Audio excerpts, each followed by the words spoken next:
Hi TikTok, story time part 1 on my experience on getting a BBL and a lipo.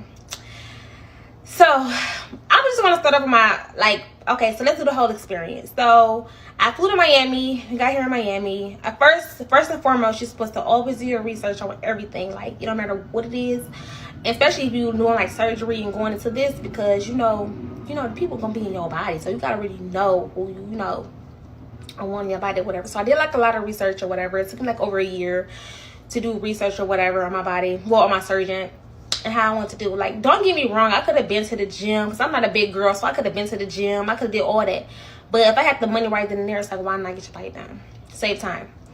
And I gotta, sweat my lace out. But it just save time. So I got here to Miami on the 17th of July. Yeah, I got here, whatever. So my first post-op was Wednesday. So I got here on, when I got here Wednesday, I filled out like a lot of paperwork, a lot of waivers, a lot of just, stuff, paperwork, whatever, for the surgery, whatever like that. And once I walked in, I just felt so welcoming. Like, you know how when you go places and you don't really feel welcoming, like you just like, okay, well, this gonna be like this gonna be some crazy. No, this place, everything was so lovely. The staff was so awesome. I felt so warming. Like, you know how you go places, it just feels so warming. So I filled out a lot of paperwork. So we're gonna fast forward to the day of my surgery. Mind you, you cannot smoke, you cannot drink, you cannot do nothing. They say 30 days prior, but I'm pretty sure liquor get out your system within 42 hours, I think, or 72 hours. I think it's 72 hours. They say you can't drink or something like that, but you cannot, so I guess, just want to kind of evaporate with the surgery or whatever like that. So you can't do none of that. So we're gonna fast forward to the day of my surgery. My surgery is at 6:30 a.m. That Thursday, on the 20th. It's at 6:30 a.m. literally 6:30 a.m. So I got up. I was so nervous as I was getting up. I was really, really nervous. I'm like, oh my God, but I got a good support system. Especially when you go through surgery, you want to make sure you always have a good support system. And no matter what it is, always have a good support system there with you that's going to really take care of you. Because after surgery, you would need those people to take care of you and, massage you and just be there for you, because you never know what can happen. You can't just be left alone, unresponsive, just left alone, So you also make sure you got a good support system with you when you come in to do these surgeries. So the day of my surgery, like I was saying before, you always want to make sure you got a good support system when you're doing this surgery. It's very dangerous, What's the odds? So as I got here at 6:30 a.m., the doctors, they dressed me up or whatever. The doctor came and drew on me. And then, he made me feel so good, made me feel so confident in myself within the surgery. So I had no worries as I was going through the surgery process. I had no worries. So they gave me some amnesia or whatever. They gave me some, through my blood and stuff like that. So as I got on the table or whatever, the lady's like, oh yeah, you're going to be asleep within 10 seconds. I'm like, oh my Jesus. Mind you, I never been asleep before a day in my life. So she's like, you're going to be asleep within 10 seconds. I'm like, oh my Jesus, okay. So as she was injecting the fluids in me, that's, 10 seconds, I was asleep.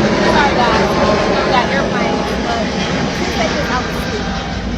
So I woke back up, right? So mind you, oh my God. When I woke up, I was so cold. Like, I guess it's all the blood they were just taking out of me and stuff like that. But when I woke up, I was so cold, literally freezing, like literally so cold. Like, don't touch me because I'm cold. So she's like, oh, it's okay, whatever, it's gonna be okay, whatever. So I have to go to my ride. So as my ride got there, they dressed me up or whatever. I'm freezing and I'm bleeding, I'm just bleeding out. All of the holes that they injected in me, I'm just bleeding. So not much, but it's dripping, because you gotta drain yourself and drain it. So as my ride pull up or whatever, I got in the car. Of course you can't sit on your butt. Yeah, of course, and I feel like that's one of the bad things that I have now, is that I like to lay on my butt when I go to sleep.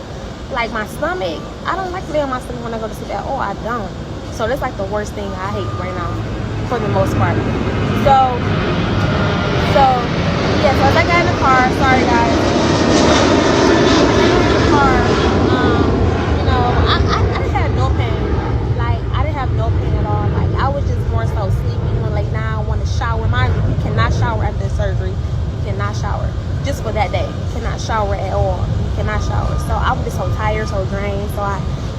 I had got like cats or whatever on the bed, and I had got home, laid down, was so drained, so tired, because all that stuff is just all that, and all the blood just come out of you is just so tiring, you know, draining. So I laid down. So after I woke up, took a quick nap. After I woke up, everybody was still here. Mind you, you can't lay on your stomach. Well, you can't lay on your butt, I'm sorry, for at least like a good month or two. So you can't lay on your butt or whatever like that.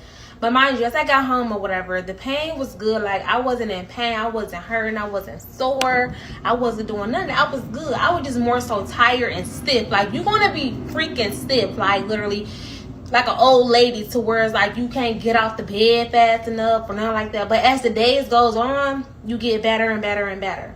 You know, but you always want to make sure you drink a lot of fluids. Like, they're going to say Pedialyte, Gatorade. Like, you know, you always want to drink a lot of fluids. Always. So the night of my surgery, they gonna say every 2 hours you have to get up and walk for 20 minutes. It don't matter. Every 2 hours on that hour, you have to literally get up and walk for 20 minutes. Literally, you gotta be active. You gotta get up and walk, even though you don't want to. Especially when you laying down, you already comfortable at a spot to where you at, and then you gotta get up. Like, literally, set your timer 2 hours from now and walk for 20 minutes, literally the whole night, throughout the whole night. Not, oh, it's nighttime, I can sleep throughout the night. No.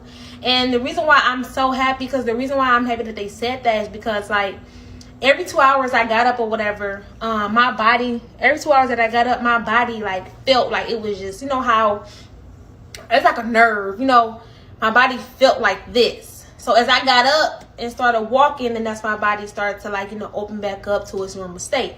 So I'm like, in my head, I'm like, okay, so that's the main reason why they say, no, get up, you gotta get up and walk, because, like, your body gonna just cram down on you. So yeah, I got up and walk every 2 hours. That's like the worst, because even when I was like sleeping or trying to have a good night's sleep, my alarm went off 2 o'clock. Well, 2 hours, I was like, oh my Jesus. And it's throughout the whole night, right?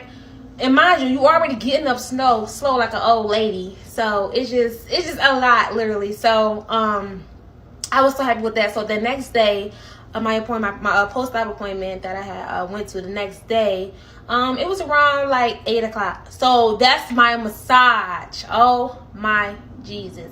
And when I tell you, that's like the worst experience in my life. The worst experience of my life. It's massages. Like, even though you have the massages is very important. You have to get massages because you gotta drain out all the fluids on your body. You have to drain out all the fluids. And when I tell you the massages hurts, baby, them massages are the worst. Like, because you gotta think about it, your body is already in pain, and just for somebody just to be pressing on and trying to give you a massage, even if they're going real slow and smooth. I know you guys been waiting on this to see my body. But yeah, so the massages hurt, but also the massages hurt. First and foremost, I got these underwears on because, like, this spa is like, you know, like to hold my private area out.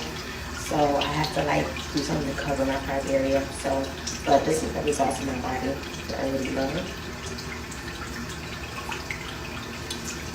So this is the result.